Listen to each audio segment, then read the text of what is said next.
بسم اللہ الرحمن الرحیم۔ السلام علیکم۔ امید کرتی ہوں کہ آپ سب بالکل خیریت و عافیت سے ہوں گے، اپنے اپنے گھروں میں خوش اور صحت یابی والی زندگی بسر کر رہے ہوں گے۔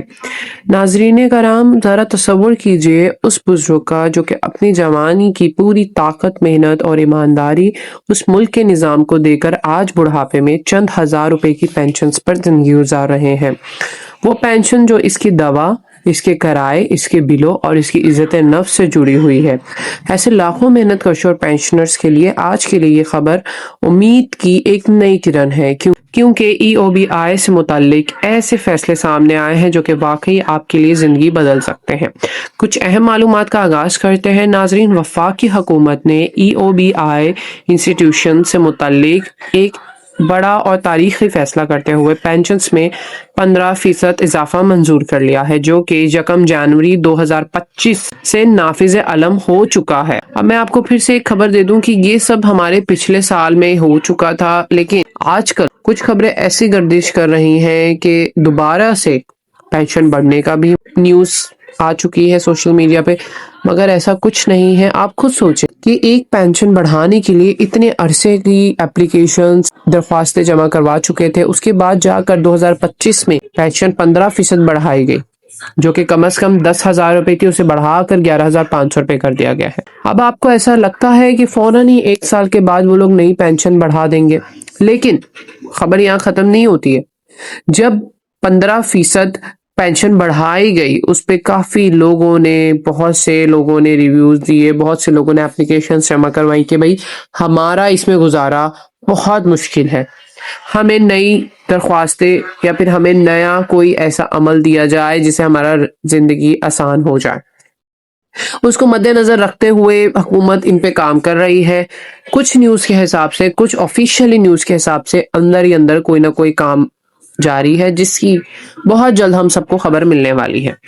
ناظرین، پارلیمانی کمیٹی نے ای او بی انتظامیہ کو واضح ہدایت دی ہے کہ تمام زیر التوا پینشنز کیسز کو فوری نپٹایا جائے تاکہ تاخیر کا شکار پینشنر کو مزید انتظار نہ کروایا جائے، تمام ریکارڈ شفاف بنایا جائے اور لاپرواہی برداشت نہ کی جائے۔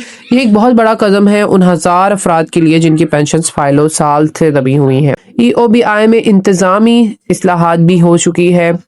ای او بی آئی میں مستقل چیئرمین کی تقرری کا عمل تیز کرنے کی ہدایت ہے، ادارے کے نظام کو جدید بنانے اور کرپشن روکنے کے اقدامات ہیں، آمدن میں تاریخی اضافہ جس سے ادارہ پہلے سے زیادہ مضبوط ہو چکا ہے۔ تو اس بیسس پہ ہم کہہ سکتے ہیں کہ اگر کوئی ایسا کام جاری ہے، کوئی کام ایسا چل رہا ہے، تو واقعی آج کل یا اگلے مہینے، کچھ مہینوں بعد یہ نیوز آ سکتی ہے پینشن کے آپ کی اتنے فیصد پینشن بڑھا دی گئی ہے۔ تو ہم یہ نہیں دیکھنا چاہتے، ہم یہ نہیں دیکھتے خالی کہ ہماری پینشن بڑھی کہ نہیں، ہم اس کے اور بھی چیزیں دیکھتے ہیں نا کہ وہ اس میں کام جاری ہے، کافی بہتری کے لیے بھی کام کرا جا رہا ہے، بہت سے انسٹیٹیوشن میں کام کیا جا رہا ہے، ہمیں ہر چیز دیکھنی پڑتی ہے۔ تو میری آپ سے یہی ریکویسٹ ہے کہ ہمیشہ انسٹیٹیوٹ کو ایک طرف سے نہیں دیکھیں، اس کے دوسرے پہلو بھی دیکھیں کہ ہر پہلو میں کام ہو رہا ہے کہ نہیں۔ حکومت غیر رسمی شعبوں کے مزدوروں کو بھی ای او بی آئی میں شامل کرنے پہ غور کر رہی ہے۔ گھریلو ملازمین، دہاڑی دار اور زرعی مزدور بھی مستقبل میں اس نظام کا حصہ بن سکتے ہیں۔ یہ پاکستان میں سوشل سیکیورٹی کا ایک بہت بڑا انقلاب ہوگا۔ سندھ اور وفاق کے درمیان ای او بی آئی کو صوبوں کے حوالے کرنا مشاورت جاری ہے۔ اگر یہ فیصلہ نافذ ہوا تو نظام میں بڑی تبدیلیاں آئیں گی، تاہم پینشنرز کے حقوق محفوظ رکھنے کی یقین دہانی کروائی جائے گی۔ ناظرین، یہ صرف ایک ادارہ نہیں ہے، یہ اس مزدوروں کے پسینے کی قیمت ای او بی آئی ہے جو کہ ساری عمر خاموشی سے کام کرتا رہا ہے۔ اگر یہ فیصلے صحیح طریقے سے نافذ ہو گئے ہیں تو یقین مانیے لاکھوں گھروں میں چولہا بہتر طریقے سے چل سکتا ہے۔ اگر آپ یا آپ کے گھر میں کوئی بھی ای او بی آئی پینشنر ہے تو یہ معلومات ضرور شیئر کریں ان تک، کیونکہ آگاہی ہی سب سے بڑی طاقت ہے۔ میں امید کرتی ہوں کہ میری ویڈیو آپ کو انفارمیٹیو لگی ہوگی، تھوڑا سا آپ لوگوں کو ایموشنل بھی لگی ہوگی، لیکن آپ کے کام ضرور آئے گی۔ میرے چینل کو سبسکرائب کرنا مت بھولیں تاکہ نیو اپڈیٹس کے ساتھ میں نیو ویڈیو سب سے پہلے انشاءاللہ اوتھینٹک ویڈیو اپلوڈ کروں اور سب سے پہلے آپ تک پہنچے۔ اپنا بہت خیال رکھیں، مجھے بھی دعا میں یاد رکھیں۔ اللہ حافظ۔